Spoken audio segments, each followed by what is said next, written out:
Salam alaikum Mazoul, bonsoir. Lors de sa dernière allocution à Paris, au Forum sur la paix, le Premier ministre algérien, M. Ouyahia, pour ne pas le nommer, n'a pas oublié de déclamer les habituelles professions de foi du régime sur l'œuvre du président Bouteflika, grand artisan pour la paix dans le monde et devant l'Éternel, nous a-t-il susurré. Il n'a pas oublié de marteler l'incontournable nécessité de la continuité. Il a juste oublié de nous préciser de quelle continuité il est question, parce qu'il est le mieux placé de tous les Algériens depuis l'indépendance du pays pour savoir que les seules réalisations que son régime a menées, tambour battant, dans ce malheureux pays, de façon méthodique, qui n'a rien épargné, sont de la dévastation, du saccage, des carnages de masse, de l'oppression, des coups d'État, du pillage, de la médiocratisation systémique et systématique de tout ce qui existe et l'éradication de toutes les potentialités vertueuses du peuple, qui avait pourtant résisté à toutes les invasions, à toutes les avanies depuis plus de 2000 ans, depuis la première colonisation romaine du pays. Ouyahia le sait plus que personne parce qu'il aura été le commis de l'État, je sais que c'est trop dire, le commis de l'État qui a occupé le plus de hautes fonctions, si tant est que nous sommes dans un État.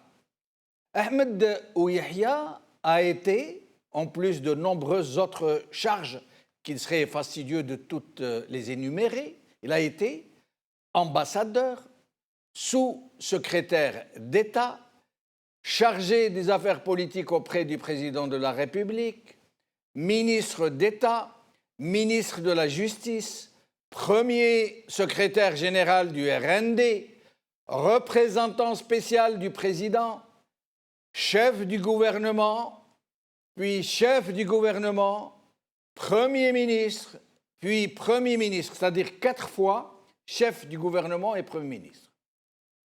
Éligible au Guinness Book of Records. C'est clair. Personne n'a occupé autant de hautes charges. Donc, si l'Algérie avait réussi à se démocratiser pendant tout ce temps et à se développer, il serait en droit, M. Ouyahia, de s'en glorifier, puisqu'il aura été le grand serviteur de l'État qui aura exercé le plus de charges supérieures à la tête de la nation. Mais comme l'Algérie a été enterrée vivante, dépouillée, expurgée de toutes ses valeurs vraies, plongée dans l'indicible horreur de la violence et de la corruption généralisée, du mensonge et de toutes les turpitudes en tout genre, pendant que M. Ouyahia occupait ses charges. Il aurait dû donc, M. Ouyahia, se faire oublier, demander pardon, assumer toute sa responsabilité, ne serait-ce que celle du nervi qui est au service de ceux qui ont saccagé le pays en se servant de lui comme faire-valoir et exécuteur de toutes les sales besognes, qualificatif qu'il a revendiqué par ailleurs. Mais c'est trop demandé à M. Ouyahia, comme ce serait trop demandé à tous les nervis du régime, à ses barons, à ses baltagias, à ses mercenaires, à ses parasites. Ce serait trop leur demander d'avoir de la pudeur, juste de la pudeur. Ce serait vraiment, vraiment trop leur demander. C'est au-dessus de leur force, puisqu'ils ne savent pas ce que pudeur veut dire. Ils ne le savent pas. Écoutez-les quand ils déclament les vertus de leur faramatuhum.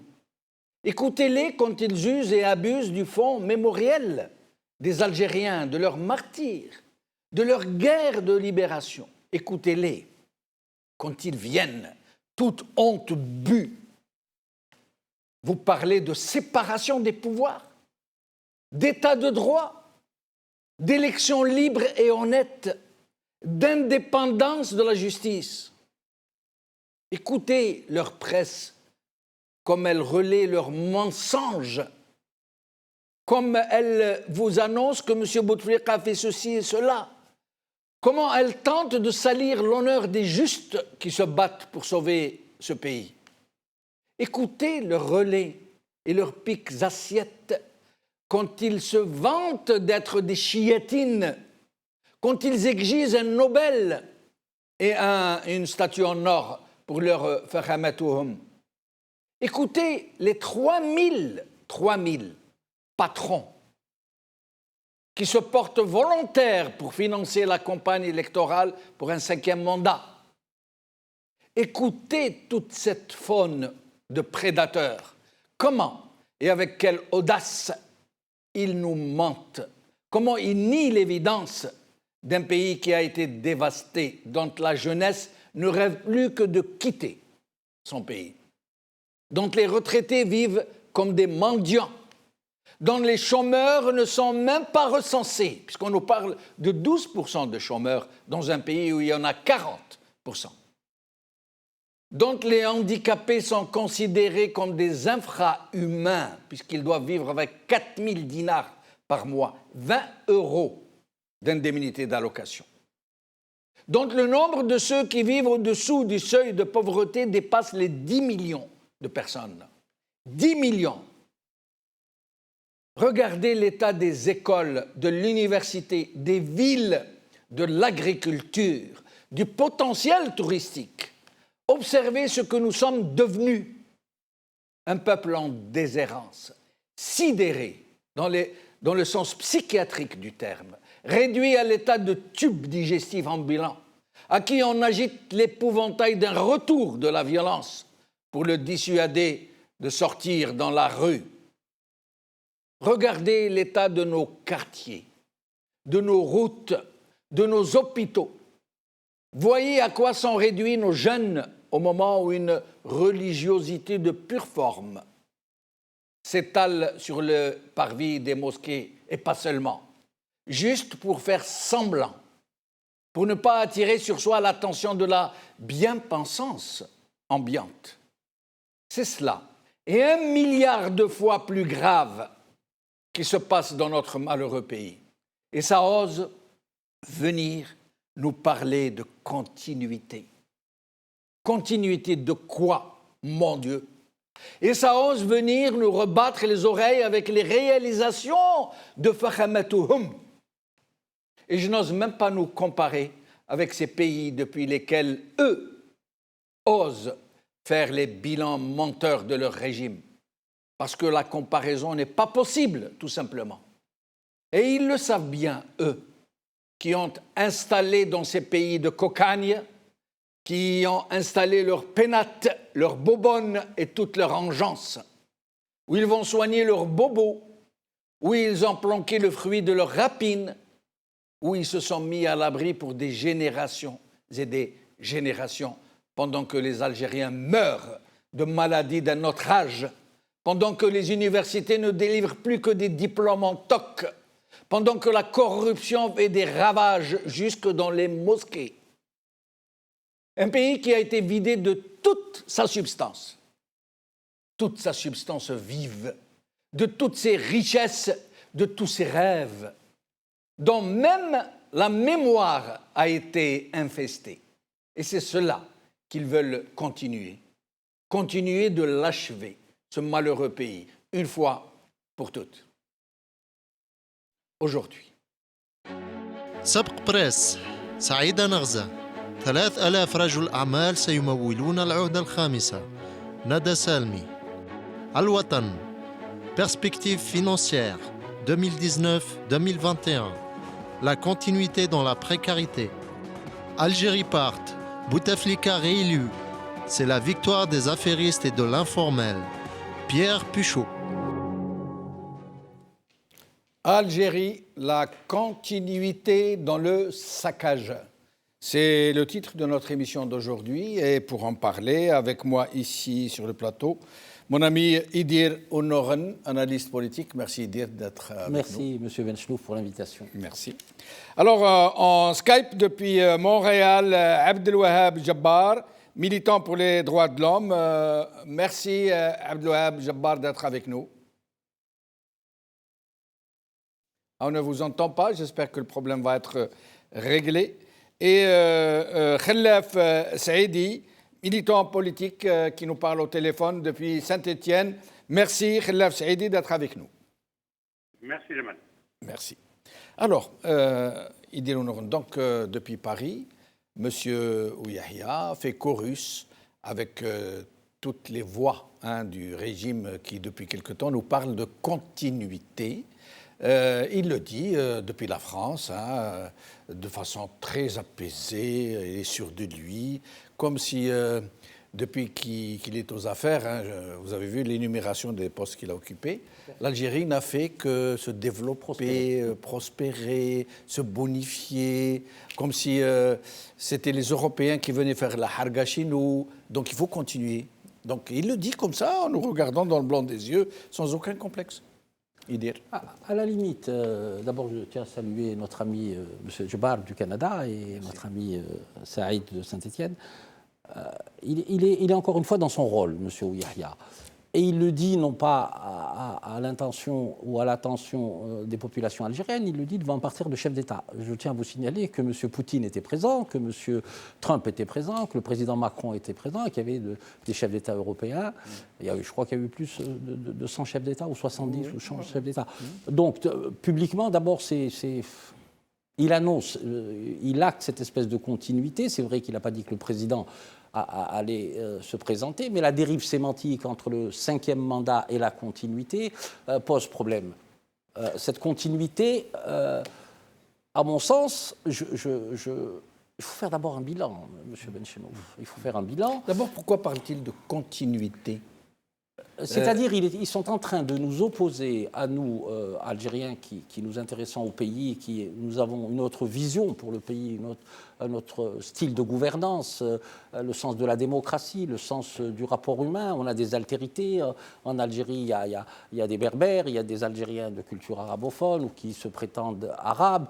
Tout le monde peut vivre, tout le monde peut prospérer dans un pays qui est le nôtre, indépendamment du fait que au niveau du FLN, et là je voudrais ouvrir une petite parenthèse, parce que ça renvoie à une...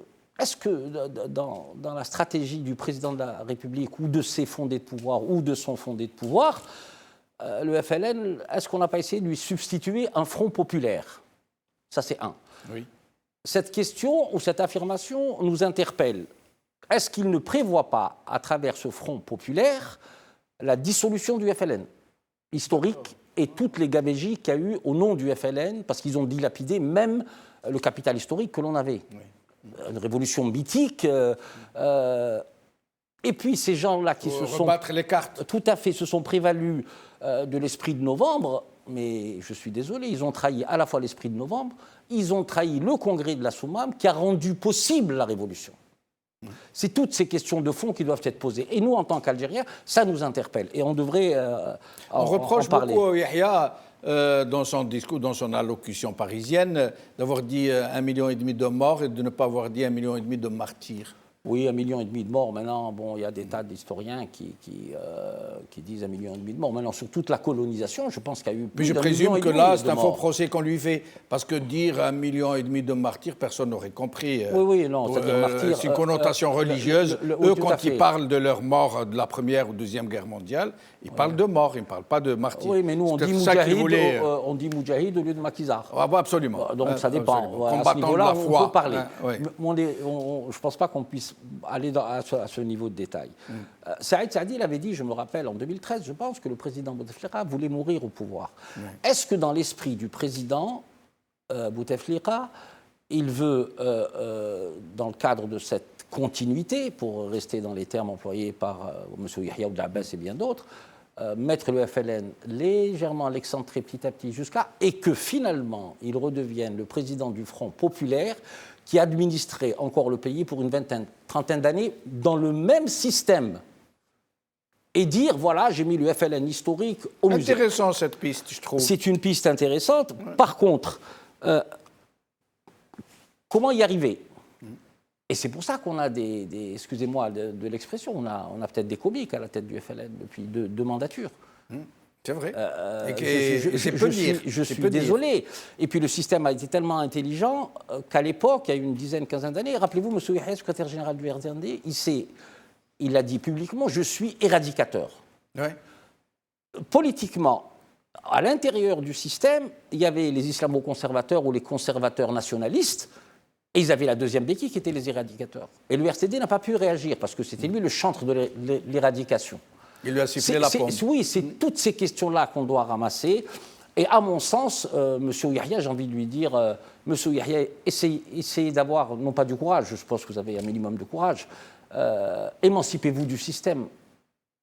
Et j'ai envie de vous dire, présentez-vous aux élections, M. Yahya. Pourquoi vous lui voulez autant de balles? Non, c'est-à-dire que... S'il se présente aux élections, non. Ça va être la bérésinade. Non, sauf s'il utilise les méthodes d'RND 97. 97, où on l'a traité de général en fraude. Ouais, le maréchal Pétain de la fraude. Voilà. Adel Djebbar, j'espère qu'on vous écoute, qu'on vous entend. J'espère aussi. Très bien. Adel Djebbar, alors, quand Yahya et ses amis, tous les autres qui parlent de continuité, à qui s'adresse? Aux Algériens? Les Algériens savent que la situation est absolument catastrophique. C'est un véritable naufrage. Donc, parler de naufrage, de continuité pour le naufrage, est-ce qu'il s'adresse à une opinion publique internationale? Tous les pays occidentaux savent très bien ce qu'il en est, puisqu'ils protègent ce régime et ils font tout pour le maintenir. Donc, il s'adresse à qui, M. Yahya, quand il parle de continuité? C'est une excellente question à laquelle lui seul peut répondre. J'imagine qu'il ne parle pas aux Algériens. Il sait que les Algériens ne l'écoutent pas. S'il prétend parler à l'opinion publique internationale, il sait que depuis une vingtaine d'années, nous ne pesons strictement rien dans les relations internationales. Notre diplomatie est d'une indigence et d'un rachitisme inimaginable. Nous sommes très loin des périodes de faste en termes diplomatiques, du temps de Ben Yahya, du temps de Bouteflika lui-même. Aujourd'hui, nous ne sommes absolument rien. Nous ne représentons rien sur l'échiquier international. Donc je pense que c'est du bavardage.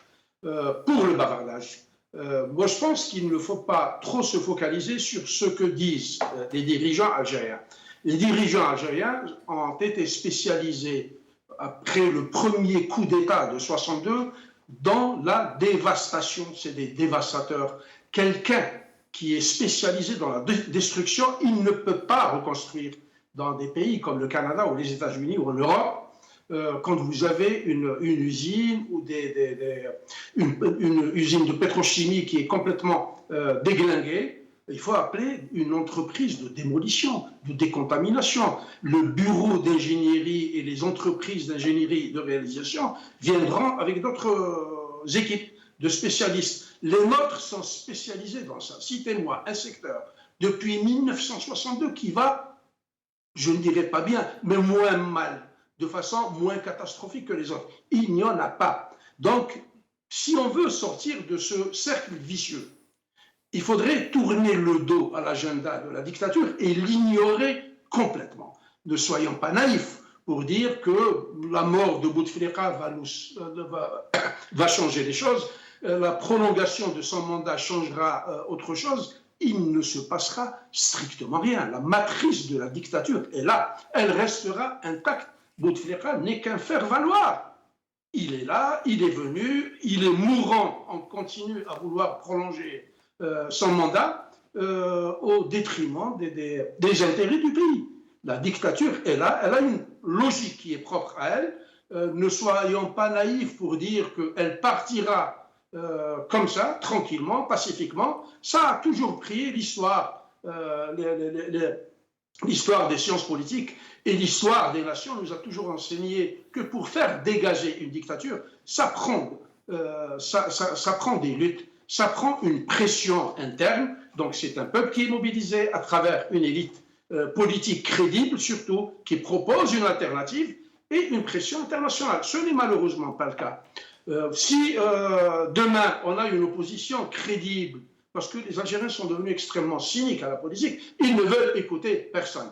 Parce que la question à laquelle l'opposition qui veut accéder au pouvoir doit impérativement répondre au lendemain de la disparition de Bouteflika, au lendemain de la chute de la dictature, qu'est-ce qui va se passer? Les Algériens sont curieux de savoir c'est quoi la suite des événements. Personne n'a répondu à cette question. Adel Jabbar, je suis tenté de vous poser une question parce que vous et moi avons à peu près le même âge.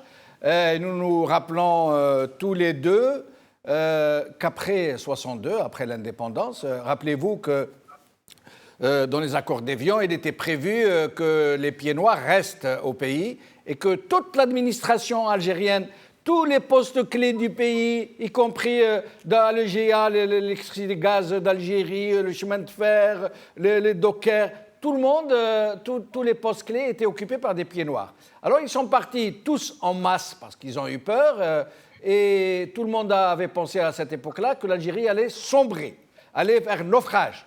Or, nos parents, je me rappelle, ont pris la relève.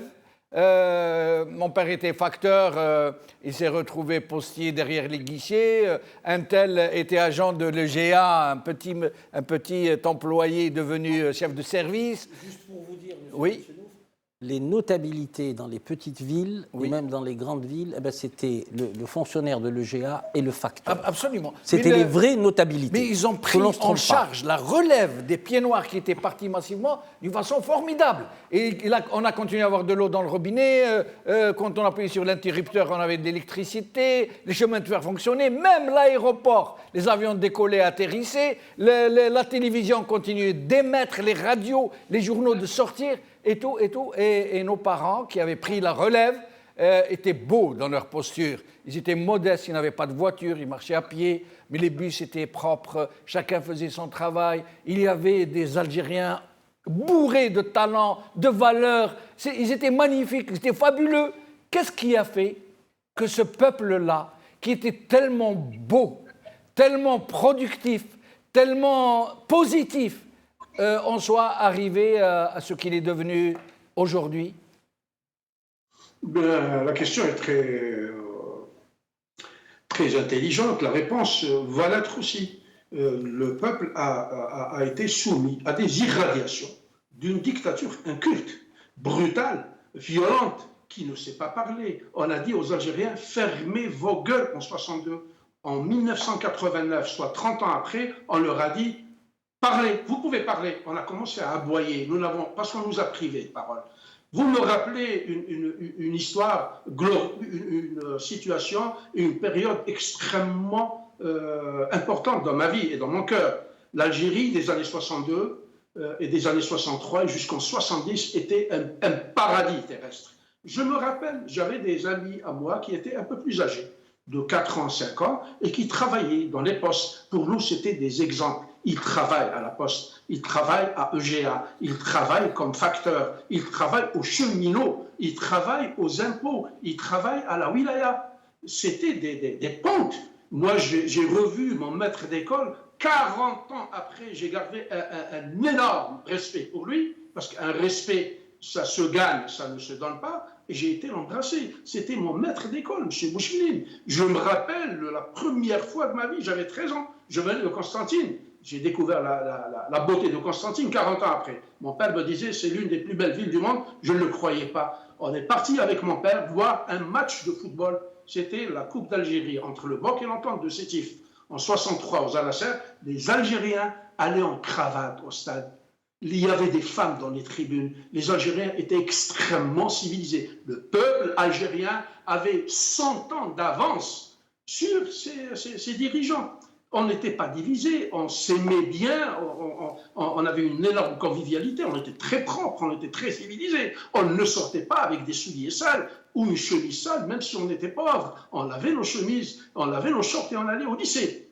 Le proviseur du lycée, vos 100 000 ministres de l'éducation d'aujourd'hui, le directeur de l'école primaire, je ne sais pas trop quoi. Les Algériens sont un peuple civilisé. et ils ont été malheureusement soumis à une mutation Et génétique. Adel Jabbar, je reviens à vous dans un moment, mais je veux juste vous rappeler, je veux vous prendre à témoin aussi, avec mon ami Idir aussi, quand jusqu'en 1968, les Algériens passaient le bac français en Algérie, avec les mêmes épreuves en Algérie et en France, et que l'Algérie était classée parmi les meilleurs départements de France en termes de niveau et de réussite. Restez avec nous, je reviens à vous dans un moment. Khlaf Saïdi, vous êtes avec nous? Khlaf Saïdi.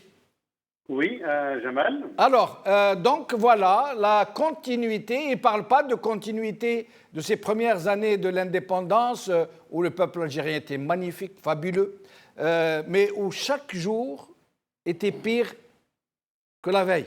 Ça commençait à se dégrader, mais on ne voyait pas. Pour nous, on ne voyait pas que ça se dégradait parce qu'il y avait tellement de gens de valeur qui empêchaient le pays de sombrer d'un coup qu'on ne sentait pas que ça commençait sous le coup mortifère du politique, que ça commençait à... Mais donc, il ne parle pas de continuité de ces années-là, il parle de continuité de maintenant, là où le bateau fait eau de toutes parts. À votre avis, ils n'ont pas de pudeur, ces gens qui osent parler de continuité alors qu'ils ont totalement saccagé, dévasté le pays? Oui, Jamal, avant de répondre à votre question, je tiens à vous saluer et vous remercier pour cette invitation-là. Merci. Comme je salue les camarades Idir et M. Djabbar aussi. Et je dirais aussi, Azoul, salam alaikum, bonsoir à toutes celles et ceux qui suivent et écoutent El Magharibia tous les jours. Merci. Donc, tout d'abord, je voudrais dire que je comprends parfaitement la vague d'indignation sur les réseaux sociaux pour ce qu'ils considèrent comme manquement grave à la mémoire de nos martyrs. Ceci a suscité la sensibilité chez nous, les Algériens. Mais au fond, le choix de ce mot, le choix du mot mort à la place de martyrs, comme les Européens l'ont fait, pour moi, ne change absolument rien face à ce discours que Ouhia l'appelle à la continuité face à une France qui n'a jamais assumé tous les génocides qu'elle a commis dans notre pays, au point d'essayer de positiver le colonialisme français à maintes reprises. Donc, je dirais à ces mécontents, à ces gens sur les réseaux sociaux, sachez bien que le Premier ministre ne s'adressait pas aux Algériens, à nous et à vous, mais il s'adressait à ses chefs, à ses chefs, à ses assièdes en France particulièrement et en Europe pour demander encore une fois la permission pour cette continuité qui va massacrer encore plus ce qui est déjà massacré. Ce qui me ramène à la période de l'après-indépendance. Oui, c'est un témoignage que je fais moi aussi. Cette période-là, nous avions une très bonne école, Je me rappelle très bien, j'ai fait mon primaire, mon lycée, mon institut dans l'école algérienne. Il n'y avait, surtout à l'école primaire, il n'y avait que des enseignants algériens, francophones et arabophones. Et combien elle était belle cette période-là. Mais des années ont passé et je pense que la dégradation de notre société, de notre économie, de notre pays, de notre dawla, elle s'est faite après, je dirais à partir de 79-80, surtout les années 80, où la société algérienne a grandi. Les besoins des Algériens ont triplé, quadruplé, ont grandi aussi. Et le pouvoir a étouffé toutes les libertés. Il a étouffé quoi? Il a étouffé les libertés d'expression. Il a étouffé les libertés culturelles. Il a étouffé la liberté d'entreprendre, la liberté de créer. Et ils ont fait appel aussi à un moment donné, après la fermeture des instituts de formation d'enseignants fait Bledra, ils ont fait appel à des Égyptiens, des Syriens, des Palestiniens, etc., qui sont venus, qui, je ne sais pas, presque tout le monde disait à l'époque que ces gens-là, ces professeurs-là n'étaient pas vraiment qualifiés pour éduquer et donner du savoir à la jeunesse algérienne de l'époque. Restez avec nous, Khalaf Saidi, je reviens à vous dans un moment. Parmi les, comment dirais-je, les grands exploits qu'a réalisé ce régime et qu'il veut donc continuer, à partir du moment où il a réussi, nous allons en parler de quelques-uns, parmi eux, ceux de la jeunesse algérienne. Aujourd'hui, je crois que ce ne serait pas exagéré que de dire que la grande majorité, pour ne pas dire 90%, la grande majorité de la jeunesse algérienne ne rêve que de s'exiler, y compris à bord de fragiles petites barques pour aller à l'aventure en tant que clandestin, les Harraga. Voilà un exploit du régime. Oui, tout à fait. Ces histoires de Harraga qui, comme vous le dites là, c'est justement qui prennent le risque de leur vie pour s'exiler.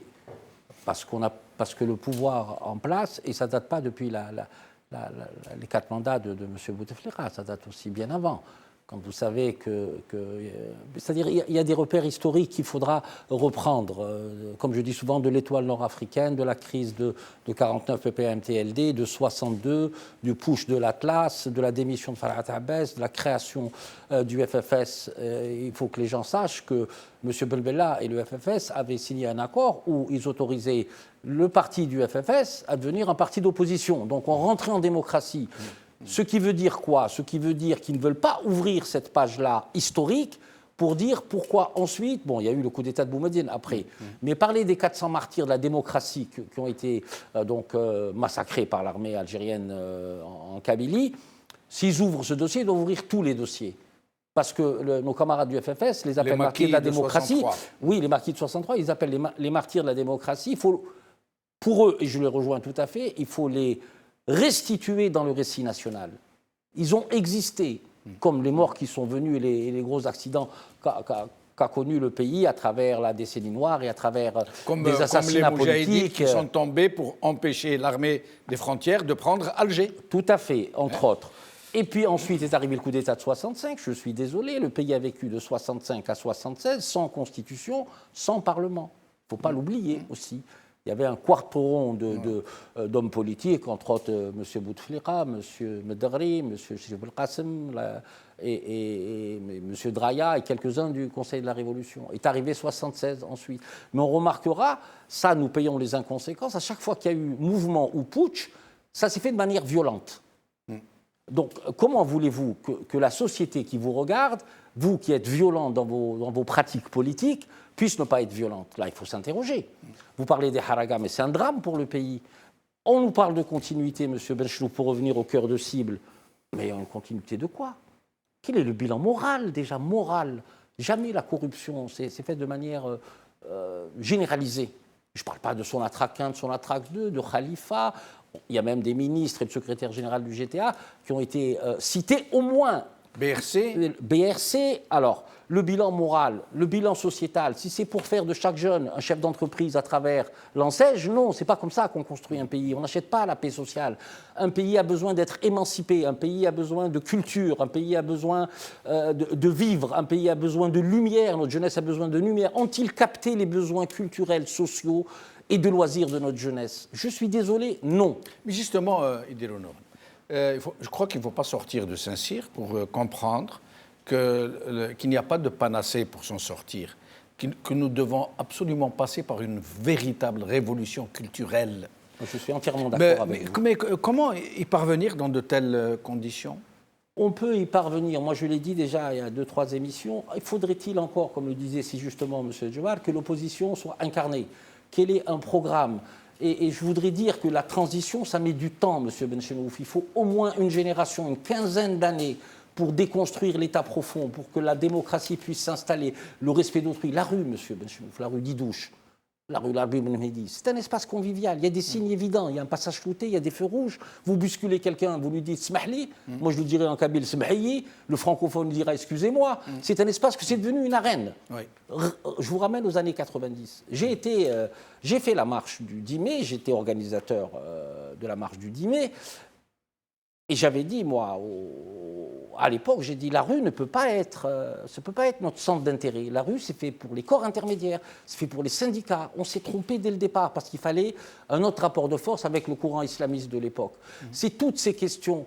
Vous le soulignez très bien, M. Djebar, et même Saïd l'a dit, l'école, mais l'école, elle est idéologisée, M. Benchenouf. Il faut ôter l'école de tous les enjeux idéologiques. Est-ce que ce n'est pas trop dire que dire idéologiser? Est-ce que ce n'est pas plutôt manipuler? Ce n'est pas une idéologie non, c'est-à-dire idéologiser dans le sens où les enjeux idéologiques sont à l'intérieur. Regardez simplement toutes les remarques du courant islamisant, des démocrates à l'intérieur. Il y a trop d'idéologie. Il y a ce que vous vouliez ou non, et la justice et l'éducation nationale sont entre les mains des conservateurs. Ça ne veut pas dire que les conservateurs ne peuvent pas être modernes. Ceux qui veulent les en déloger ne sont guère mieux.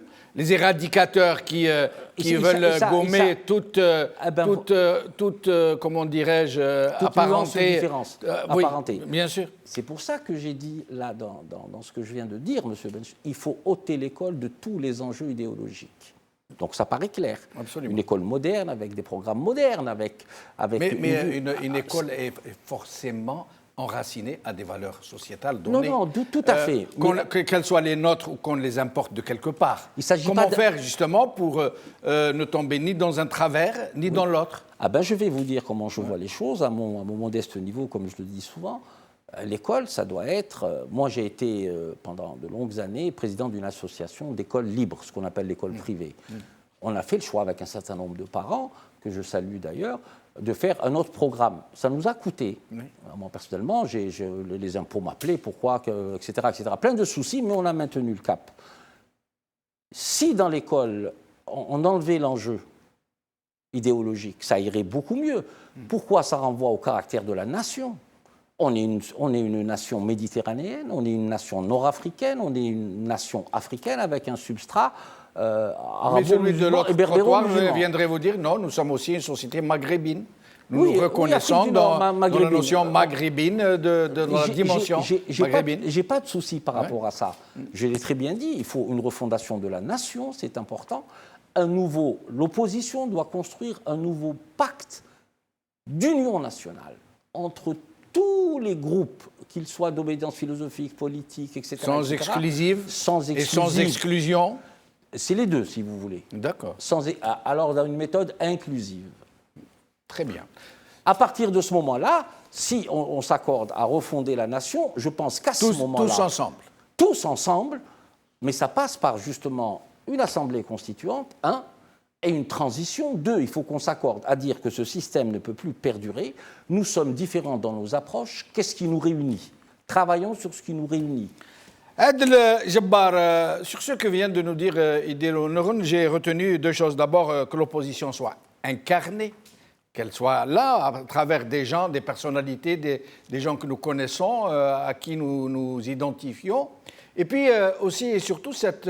révolution culturelle qui pourrait donc nous faire revenir à nous-mêmes, j'allais dire, nous réveiller, produire une sorte d'éveil des consciences, consciences qui ont été trop longtemps anesthésiées. Comment faire pour arriver à ce genre d'attitude? Là, nous sommes carrément dans le rêve. Il faut d'abord s'occuper des problèmes immédiats, réels. L'Algérie est en train de courir un grand danger, tant et aussi longtemps que ce pouvoir-là est en place. Avec qui vous allez refonder la nation? Avec qui vous allez réformer l'école? Avec qui vous allez souffler des idées nouvelles? Cette dictature-là est sourde. Elle n'écoute personne. Elle a son agenda, elle a sa logique, elle a sa force, elle a sa violence. C'est les seules choses en lesquelles elle croit. Elle ne changera pas d'un iota. Moi, il faut être vraiment naïf pour venir demain dire aux gens débarquez, on monte. On n'accède pas au pouvoir comme ça. C'est des luttes que ça prend. C'est une opposition que ça prend, c'est des pressions que ça prend. Demain, on est en train de rêver. Les gens qui ont pris Mais le comment, pouvoir depuis 62 Adel Jabbar, certains Oui. de nos téléspectateurs nous reprochent de faire beaucoup dans le constat et rien dans la force de proposition. À votre avis, comment faire pour en sortir justement, puisque notre pays est au bord du précipice? Il faudrait comprendre d'abord la logique des gens qui sont au pouvoir depuis 62. C'est des gens qui sont là. Leur discours est très clair, il est très logique. Moi, j'ai écouté une interview de Bouteflika dans les années 88, je pense. Il disait, c'est nous qui avons déclenché la révolution. Ce peuple est un peuple de moutons. On les a ramenés de force pour rallier la révolution. C'est un pays qui nous appartient. Jamal Ould Abbas est en train de dire, c'est moi l'État. C'est moi le Moujahid. L'Algérie nous appartient. Nous sommes là depuis jusqu'à 2034. Avec qui allez-vous discuter? Donc il n'y a pas urgence à réfléchir sur de gros concepts pour dire nous allons réformer, nous allons modifier, nous allons amender. Ils ne vous écoutent pas, ces gens-là. La seule fois, je suis désolé de le dire, comme ça devant, sous vos caméras, l'unique fois où la dictature militaire a reculé, c'était quand il y avait en face d'eux des gens qui étaient armés, aussi violents. Parce que la logique de la dictature est la violence. Quand il y a eu une violence inverse, ils se sont mis à table, ils ont négocié, même s'il y a eu des accords et des conciliabules que nous ignorons. De toute façon, les résultats sont là, ils sont catastrophiques. Et c'était l'unique fois où ils ont reculé. Donc cette dictature-là est dans son beau rôle. Moi, j'imagine qu'il faut lui tourner le dos. Et les gens ont compris. Vous prenez le dernier... Mais lui tourner le dos, comment, Adel Jabbar? Comment? Pratique, de façon pratique. Ça prend une élite engagée, crédible, honnête, patriote, qui veut aller au pouvoir en proposant une alternative sérieuse, tant et aussi longtemps que les gens qui font de la politique n'arrivent pas à mobiliser. C'est la mobilisation citoyenne et populaire qui changera les choses. C'est la pression de la rue, c'est la pression de la communauté internationale. Sans ça, les gens sont dans leur bonne couverture au chaud. Et restez avec nous, Adel Jabbar, je reviens à vous dans un moment. Khelaf Saïdi, vous pensez qu'il est possible que la société algérienne puisse se prendre en charge, résister, affronter ce régime et pourquoi pas le chasser de sa vie? Oui, Jamal, moi je pense et j'y crois profondément. Nous devons, tous que nous sommes, les acteurs politiques indépendants, les partis politiques, la société civile, nous devons tous répondre par du concret, et c'est urgent, c'est vital, à l'inquiétude de notre jeunesse, condamnée à l'exil interne et externe, devant cette situation de Ma'za wa law tarat. La situation de Ma'za wa law tarat, je veux dire par là la continuité dans ce sabotage de la nation, de l'économie, du politique et du pays. Cet acharnement de ce pouvoir à se maintenir sur place pour sauver encore leurs intérêts perso au détriment de ce désir de changement, de ce temps des imposteurs, du clientélisme et de la continuité dévastatrice de tout ce qui fait la bonté et l'honneur d'être algérien. Vous savez, Jamal, il y a un exemple flagrant, je le salue. Je salue la naissance de la nouvelle union des syndicalistes autonomes. Mais je pose la question et je dis, à quand la naissance du rassemblement, d'une force politique pour la troisième voie? Mais Khelaf Saïdi, excusez-moi. Oui. Pour le moment, à part cette confédération qu'on nous annonce de syndicats et que nous saluons, il n'y a rien de vraiment concret. Par contre, de l'autre côté du trottoir, chez le régime, on vient de nous annoncer, par exemple, la Madame Nezra vient de nous annoncer que 3000 hommes d'affaires se sont mobilisés et se sont engagés à financer la campagne du 5e mandat. vous voyez que le combat est très inégal. Là, Mais bien sûr, il est très inégal. Ça fait des années. Ça fait des années. Et moi, j'attire l'attention de ces partis politiques-là. Et je leur dis que le pouvoir, il est prêt. Il s'est préparé. Il a même entamé et commencé sa campagne électorale soit pour un 5e mandat, soit pour la continuité du système avec un autre candidat. Et l'appel qui est resté sans suite, c'est vital. C'est vital que la classe politique algérienne, qu'elle le dise clairement, clairement. Et parce que aucun parti, aujourd'hui, aucun parti à lui tout seul ne peut apporter des solutions à ce marasme, à ce blocage, à cette tentation, à cette tentative de continuité de l'autre côté. Mais ensemble, allons, bon sang, allons, bon Dieu, vers un véritable rassemblement sans exclure aucun. Un vrai rassemblement, moi je suis sûr et certain qu'avec un véritable rassemblement de tous les démocrates, de toutes celles et ceux qui aiment leur pays, qui portent le pays dans le cœur et pas dans le ventre, on peut faire bouger les choses. Notre société, elle a besoin de quoi? Il faudrait commencer, à Jamal, tout d'abord par toutes ces organisations-là que le pouvoir a installées depuis des décennies, qui ne sont plus d'actualité, ces organisations de masse-là sur lesquelles ils s'appuient doivent cesser, doivent disparaître. Mais comment elles doivent disparaître? Nous devons créer le mujtama al-madani et ces personnalités politiques, l'élite algérienne doit créer d'autres organisations nouvelles qui va prendre en charge tous les problèmes, tous les fléaux, tous les problèmes que vit la jeunesse algérienne. Commençons, par exemple... restez avec nous, Khelaf Saïdi. Je reviens à vous dans un moment pour vous donner le mot de la fin, parce qu'il ne reste plus beaucoup de temps. Je vais donner 2 minutes à chacun de nos invités. Donc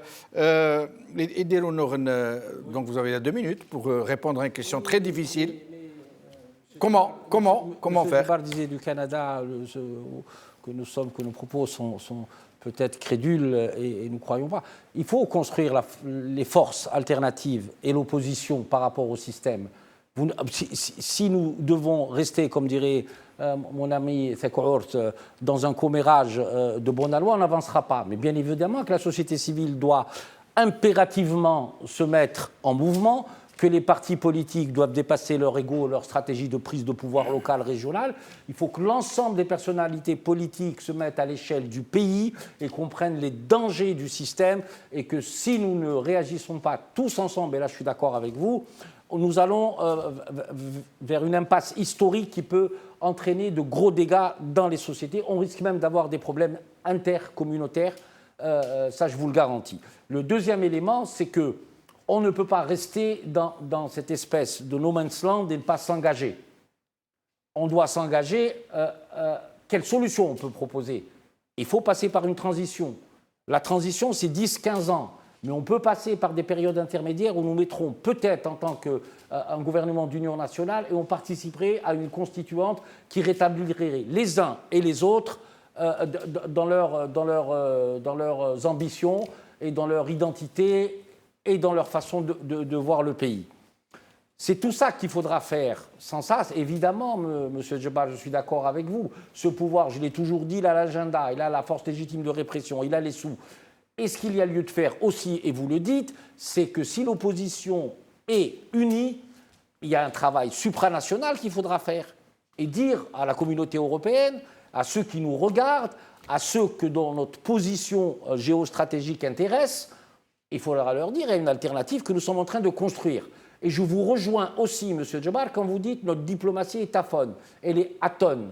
Oui, effectivement, dans la constituante, il faudra peut-être revoir notre doctrine diplomatique, notre doctrine militaire.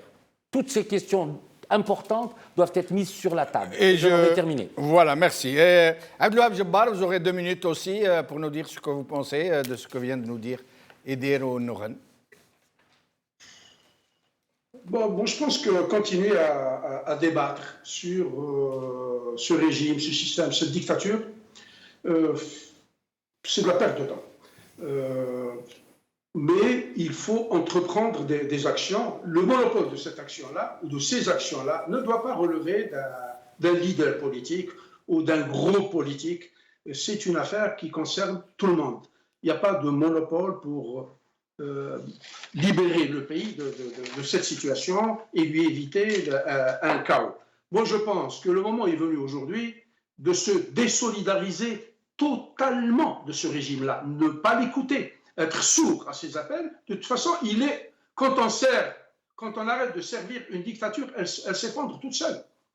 Se désolidariser et se radicaliser en termes de position. Il ne faut pas l'écouter du tout, il ne faut surtout pas le croire. C'est des gens qui ne font et qui n'ont fait que raconter des histoires. On n'a jamais d'ailleurs pu écrire l'histoire de l'Algérie parce qu'on nous a tout le temps raconté des histoires. Donc moi je pense qu'il faut sortir de leur agenda, ne leur donner aucune crédibilité, ne pas aller surtout vers des élections parce que c'est encore une fois, c'est pas celui qui vote qui est important, c'est celui qui va compter le nombre de voix et comment il va le compter qui va être intéressant à savoir. Ils le savent. C'est des gens qui sont machiavéliques dans la détention de ce pouvoir. Ils l'ont démontré à plusieurs fois. À chaque fois qu'ils sont un petit peu déstabilisés, ils n'hésitent pas à sortir. Et je me permets de vous interrompre, Adel Djebbar. Nous n'avons plus de temps. Khalf Saïdi, 2 minutes pour le mot de la fin.